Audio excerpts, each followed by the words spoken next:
ಮನಿ ಅಂದ್ರೆ first of all ಇವಾಗ paper trading ಮಾಡ್ತಾ ಇದ್ದಾರೆ ಅಥವಾ ಇನ್ವೆಸ್ಟ್ಮೆಂಟ್ ವಿತೌಟ್ ಮನಿ ಅಂದ್ರೆ ಇವಾಗ brain works super normal. But ಈಗ ದುಡ್ಡು ಇನ್ವಾಲ್ವ್ ಆಯ್ತು ಅಂದ್ರೆ ಸೈಕಾಲಜಿ ಇಲ್ಲ ಕಮೆಂಟ್ ಪಿಕ್ಚರ್ ಅಲ್ವಾ, ಅವಾಗ ಸಖತ್ ಮ್ಯಾಟರ್ ಆಗುತ್ತೆ. ಸೊ ಲಾಂಗ್ ಟರ್ಮ್ ಹೋದಾಗ ನನ್ನ ಮೈಂಡ್ ಅಷ್ಟು ಕ್ವಿಕ್ ಆಗಿ ರಿಯಾಕ್ಟ್ ಮಾಡಬೇಕು, ಕ್ವಿಕ್ ಆಗಿ ಥಿಂಕ್ ಮಾಡಬೇಕು ಅನ್ನೋದಿರಲ್ಲ. ಇನ್ವೆಸ್ಟಿಂಗ್ ಹೋದಾಗ ನನಗೆ ದಿನ ಯೋಚನೆ ಮಾಡಬೇಕಾಗಿದೆ.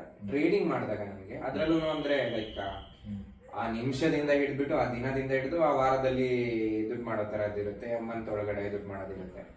ಸೊ ಆ ತರ ಇದ್ದಾಗ ನಾನು ಕಂಟಿನ್ಯೂಸ್ ಆಗಿ ಯೋಚನೆ ಮಾಡ್ತಿರ್ಬೇಕು. ನನ್ನ ಸೈಕಾಲಜಿ ಕರೆಕ್ಟ್ ಆಗಿ ವರ್ಕ್ ಆಗ್ತಾ ಇರ್ಬೇಕಾಗುತ್ತೆ.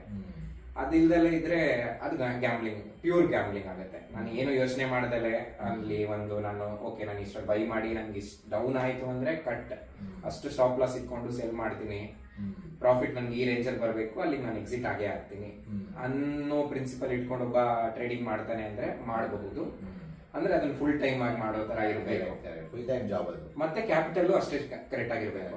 ಲೋ ಕ್ಯಾಪಿಟಲ್ ಇಟ್ಕೊಂಡು ಟ್ರೇಡಿಂಗ್ ಮಾಡ್ತೀನಿ ಅನ್ನೋದು ಒಂದು ತಪ್ಪು ಆಕ್ಚುಲಿ. ಯಾಕೆ ಅಂದ್ರೆ ಈ ಯಾವ್ದೋ ಪ್ರಿನ್ಸಿಪಲ್ ಇಟ್ಕೊಳ್ಳಲ್ಲ, ನಾನು ಸ್ಟಾಪ್ ಲಾಸ್ ಏನೂ ಇಟ್ಕೊಳ್ಳಲ್ಲ, ಸುಮ್ನೆ ಟ್ರೇಡ್ ಮಾಡ್ತೀನಿ ಅಂತ ಹೊರಟಾಗ ಕ್ಯಾಪಿಟಲ್ ವೈಪ್ ಆಫ್ ಆಗುತ್ತೆ.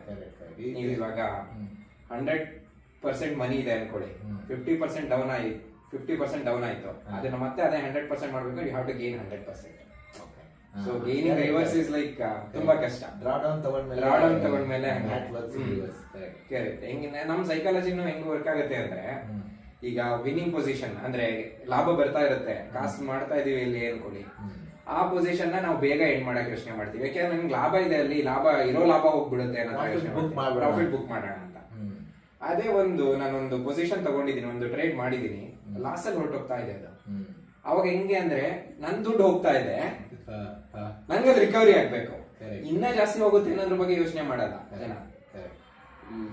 ನನಗೆ ಅದು ರಿಕವರಿ ಆಗ್ಬೇಕು, ವಾಪಸ್ ಬ್ರೇಕ್ ಇವನ್ ಆಗ್ಬೇಕು, ಆದ್ರೆ ಸಾಕು ನಾನು ಸೆಲ್ ಮಾಡ್ತೀನಿ ಅನ್ನೋದ್ರ ಆ ತರ ಮಾಡ್ಕೊಂಡೆ ಜನ ಕ್ಯಾಪಿಟಲ್ ಲಾಸ್ ಮಾಡ್ಕೊಳ್ಳೋದು.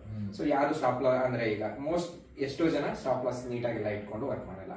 ಹಂಗಾಗಿ ಬಿಗಿನರ್ಸ್ ಗಳಿಗೆ ಟ್ರೇಡಿಂಗ್ ಮಾಡಬಾರ್ದು.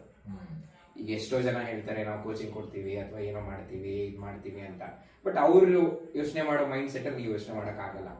ಸೊ ಅವರು ಥಿಯರಿಯಾಗಿ ಹೇಳ್ಬೇಕಾದ್ರೆ ಎಲ್ಲ ವರ್ಕ್ ಆಗಿರುತ್ತೆ. ಚಾರ್ಟ್ಸ್ ಅಲ್ಲಿ ಇಲ್ಲ ಎಂಟ್ರಿ ಇರುತ್ತೆ, ಇಲ್ಲಿ ಕ್ಲೋಸ್ ಆಗಿದೆ ನೋಡಿ, ಇಷ್ಟು 1:3 ಬಂದಿದೆ, 1:2 ಬಂದಿದೆ, ಈ ಟ್ರೇಡ್ಗೆ 70% ಈ ಟ್ರೇಡ್ ಇದೆ, 50% ಇರಬಹುದು, ವರ್ಕ್ ಆಗಬಹುದು. ಬಟ್ ದ ಥಿಂಗ್ ಇಸ್ ನೀವು ಆ ಪ್ಯಾಟರ್ನ್ ಅಲ್ಲಿ ವರ್ಕ್ ಮಾಡೋಷ್ಟು ಕೆಪಾಬಿಲಿಟಿ ನಮ್ಗೆ ಇದೆಯಾ ಅನ್ನೋದು ಯೋಚನೆ ಮಾಡ್ಬೇಕು. ಅದಿಲ್ಲ ಅಂದ್ರೆ ಟ್ರೇಡಿಂಗ್ ಮಾಡಕ್ ಹೋಗ್ಬಾರ್ದು.